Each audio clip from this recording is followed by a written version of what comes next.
सुंदर बहुत गुस्से और परेशानी में घर आता है। उसका बूढ़ा बीमार बाप उसे परेशान देख उससे पूछता है। क्या हुआ बेटा? तू तो दुकान पर गया था, फिर इतनी जल्दी वापस कैसे आ गया? और क्या परेशानी हो गई? हाँ, तू इधर उधर क्यों घूम रहा है? मेरी किस्मत ही खराब है, इसलिए इधर उधर घूम रहा हूँ। बचपन से लेकर आज तक मेरे साथ कभी भी कुछ भी अच्छा नहीं हुआ है। ले देकर किसी तरह वो छोटी सी दुकान खोली थी और आज उसमें भी चोरी हो गई।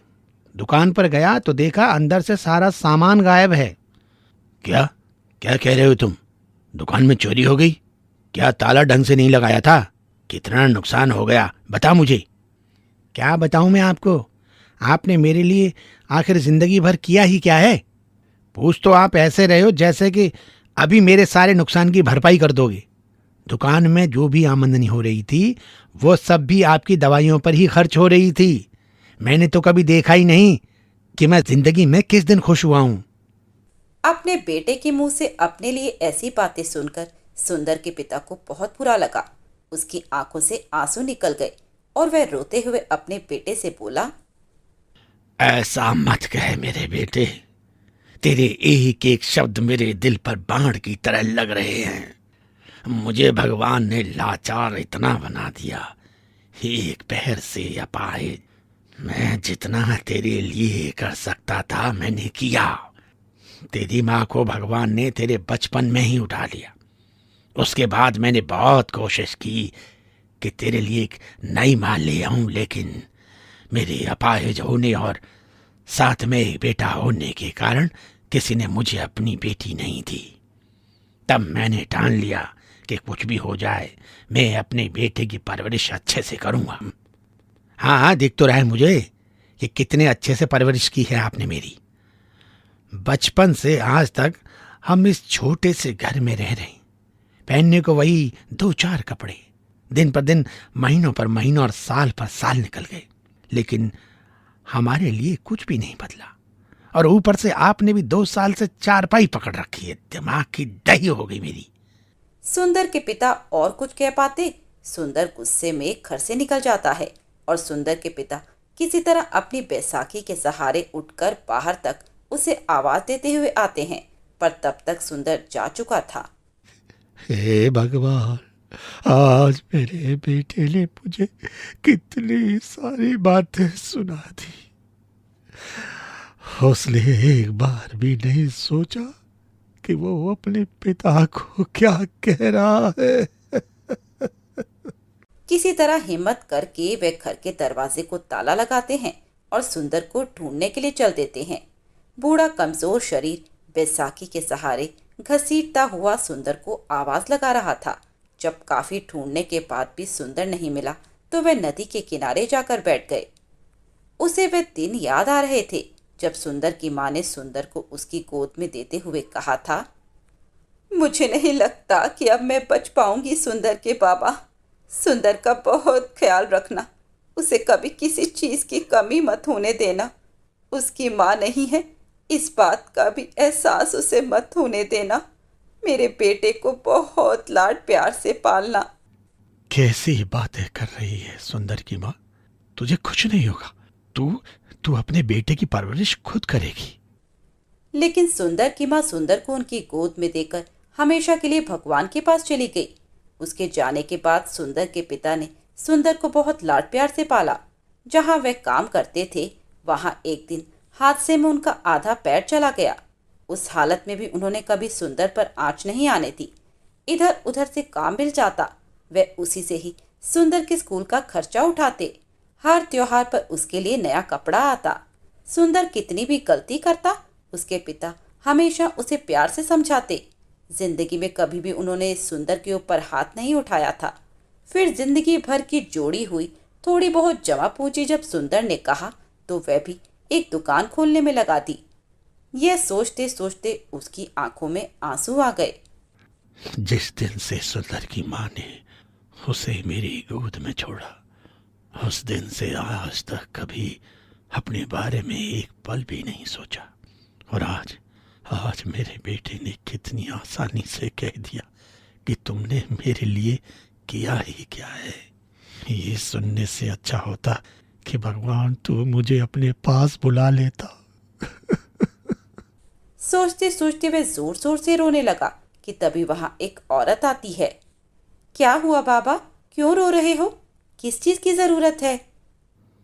बेटी, रो रहा हूं क्योंकि मैंने आज अपने बेटे के मुंह से अपने लिए बहुत बुरा बुरा सुना है। और जरूरत तो सिर्फ इतनी है कि कहीं से 2 चुटकी जहर मिल जाए तो मैं उसे खाकर अपनी जीवन लीला ये समाप्त कर लूं। नहीं नहीं बाबा, ये तो कायरता होती है। इस तरह के ख्याल मन में लाना भी पाप है। क्या बताऊं बेटी, मुझे तो लगता है आज मेरा बेटा मुझे छोड़कर चला गया। उसे लगता है कि उसके बाप ने सारी जिंदगी उसके लिए कुछ नहीं किया। तभी वह औरत सुंदर के पिता के पास जाती है और उनके कंधे पर हाथ रखकर उन्हें दिलासा देती है। मैं सब जानती हूँ, तुम जो भी सोच रहे हो, क्योंकि मैं इस नदी की रानी हूँ। यहाँ पर आने वाले लोग या तो खुशी में या दुख में यहाँ विचार लेकर आते हैं, लेकिन तुम्हारी कहानी तो बहुत दुख भरी है। मुझे तुम्हारे लिए बड़ा दुख है। मैं तुम्हारे लिए कुछ करना चाहती हूँ। मैं अपने लिए कुछ नहीं कर पा रहा तो तुम मेरे लिए क्या कर पाओगी बेटी? तभी उस औरत के हाथ में एक हरी मिर्च आती है और वह सुंदर के पिता को देते हुए कहती है, हर इंसान की जिंदगी में कभी ना कभी सुख दुख आते ही रहते हैं, लेकिन दुख के तीखे अनुभव उसे हमेशा अच्छा करने के लिए प्रेरित करते हैं। यही समय होता है जब हमें पता चलता है कौन हमारे हक में खड़ा है और कौन हमारे खिलाफ। ये जादुई हरी मिर्च लो और इससे जो भी तुम्हारी इच्छा हो वह कह देना। बस याद रखना, ये जादुई हरी मिर्च सिर्फ 3 इच्छाएं ही पूरी करती है। हरी मिर्च सुंदर के पिता के हाथ में रखकर वह नदी की रानी गायब हो जाती है। सुंदर के पिता उसे कुर्ते की जेब में रखकर फिर अपनी बैसाखी के सहारे घर की तरफ चलते हैं। काफी रात हो जाती है। सुंदर अभी तक वापस नहीं आया था। सुंदर का इंतजार करते करते सुंदर के पिता की आंख लग जाती है। तभी घर का दरवाजा खुलने और बंद होने की आवाज से उनकी आंख खुलती है। कहाँ रह गया था? कहाँ नहीं ढूंढा तुझे? तू अपने लाचार अपाहिज बाप को ऐसे कैसे छोड़कर चला गया? मैं थक गया हूं। मैं अपने हालातों से उनसे भागने की कोशिश कर रहा था। मेरे साथ कभी कुछ भी अच्छा नहीं होता।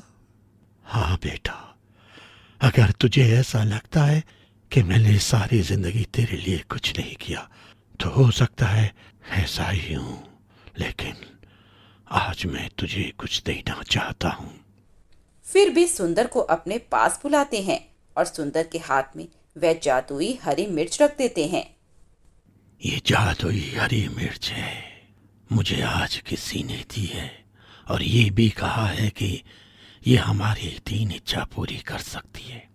मेरे बेटे, जो भी इससे कहना चाहता है बहुत सोच समझ कर कहना, क्योंकि जिंदगी ऐसे मौके बार बार नहीं देती। आपका कहने का मतलब है कि ये जादुई हरी मिर्च है ना? क्या आपको मैं बेवकूफ नजर आता हूं? बेटा, कुछ भी कहने से पहले एक बार इसे आजमा कर तो देख ले। आपको लगता है ये हरी मिर्च मेरी किस्मत बदल सकती है ना? लाओ, आपकी आंखों पर लगा हुआ चश्मा हटा ही देता हूं। कोई जादुई हरी मिर्च नहीं होती। जितना नुकसान मेरा हुआ है वो पूरा कर दे। लेकिन काफी देर तक कुछ भी नहीं होता। ये लो, पकड़ो अपनी जादुई हरी मिर्च। देख लिया इसका जादू। अरे बेटा, जब हम किसी से कोई चीज मांगते हैं तो प्यार से मांगते हैं। इस तरह गुस्से में मत मांग। एक बार मेरे कहने से तो प्यार से बोल दे। अच्छा ठीक है जादुई हरी मिर्च, मेरी दुकान पर जो नुकसान हुआ है उसकी भरपाई कर दे। तभी वहां इतने रुपए आ जाते हैं जितने का सामान सुंदर की दुकान में था। सुंदर को अपनी आंखों पर बिल्कुल भी विश्वास नहीं होता। अरे बाबा, ये तो सचमुच में जादुई हरी मिर्च है। बेटा, एक इच्छा इसने तेरी पूरी कर दी। अब 2 इच्छा बहुत सोच समझ कर अपने लिए मांग लेना, जो तेरी जिंदगी को अच्छा कर दे। सुंदर दुकान के पूरे पैसे मिलने पर बहुत खुश था।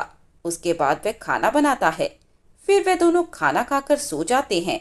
रात को सुंदर को सपना आता है, जिसमें वह देखता है कि किस तरह बचपन से लेकर आज तक उसके पिता ने ना सोचते हुए केवल सुंदर के लिए जीते आए हैं।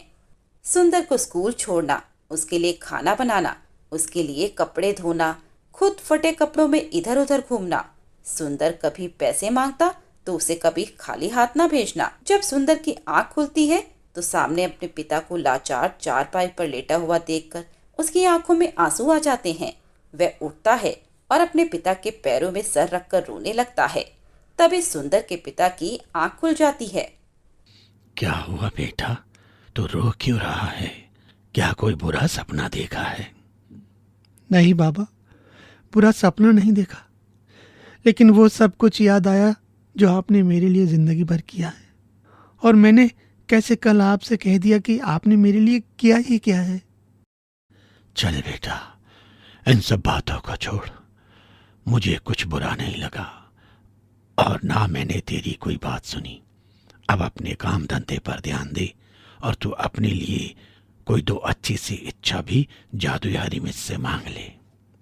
फिर सुंदर नहा धोकर अपने और अपने पिता के लिए नाश्ता तैयार करता है और फिर जादुई हरी मिर्च से कहता है, हे जादुई हरी मिर्च, हमें अमीर बना दे। तभी सुंदर देखता है कि उनका घर एक बड़े घर में बदल गया है। पूरा घर सुंदर सुंदर चीजों से भरा हुआ है। अलमारी में बहुत सारा पैसा और गहने हैं। ये देखकर सुंदर बहुत खुश हो जाता है। उसके पिता भी उसे आशीर्वाद देते हैं। ये तूने अच्छा किया बेटा, जो ये मांग लिया। सारी जिंदगी तूने गरीबी ही देखी है। और तीसरी इच्छा बेटा, तुम बहुत सोच समझ कर मांगना कि तेरा जीवन हमेशा के लिए अच्छा हो जाए। हाँ पिताजी, मैं तीसरी इच्छा ऐसे ही मांगने वाला हूँ।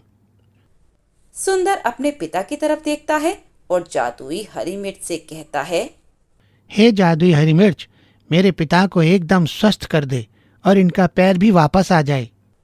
देखते ही देखते सुंदर के पिता एकदम ठीक हो जाते हैं और अपने दोनों पैरों पर खड़े हो जाते हैं। ये तूने क्या मांगा बेटा? अपने लिए कुछ मांग लेता। बाबा, यही तो चीज़ मैंने सबसे अच्छी मांगी है। उन खुशियों का मैं क्या करूँगा जिसमें मेरे पिता लाचार होंगे। अब हम बाप बेटा मिलकर खुशी खुशी जीवन बिताएंगे। सुंदर के पिता सुंदर को गले लगा लेते हैं